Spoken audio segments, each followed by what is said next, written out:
ராதே கிருஷ்ணா.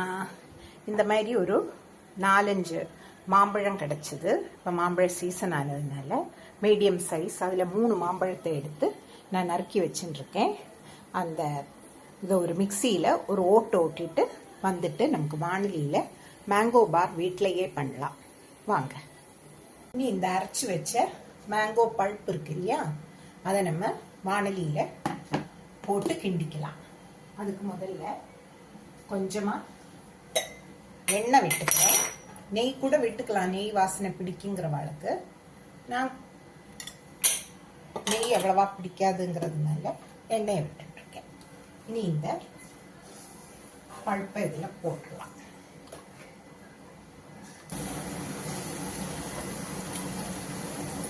ஏற்கனவே இந்த மாங்காய் இதில் தண்ணி இருக்கிறதுனால, மாம்பழத்தில் தண்ணி இருக்கிறதுனால தண்ணி விட வேண்டாம்.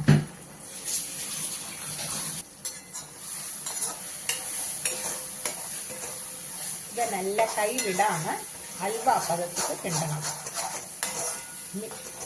சிம்மில் வச்சுட்டு கிண்டணும், இல்லாட்டா தீஞ்சு போயிடும். இல்லை கொஞ்சமா உப்பு போட்டுக்கலாம்.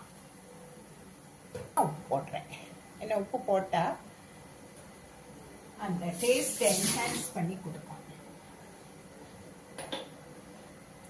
அப்புறமா நம்ம இது ரெடி ஆனப்புறம் இதில் கொஞ்சம் காயப்பொடியும் கொஞ்சம் வரமிளகா பொடியும் போட்டுண்டா உப்பு, திதிப்பு, காரம் அந்த 3 சுவையும் நமக்கு கரெக்டாக கிடைச்சிடும்.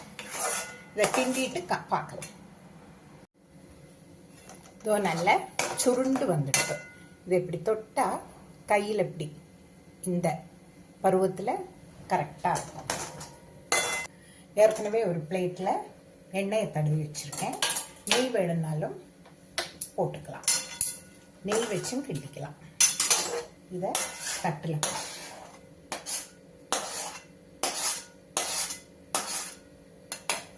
ஆறின அப்புறம் ஒரு வெள்ளை துணியால் மூடி ரப்பர் பேண்டை போட்டு வெளியில் வெயில்ல காய வச்சாச்சுன்னா காக்கா குருவி எல்லாம் வந்து தொடாது.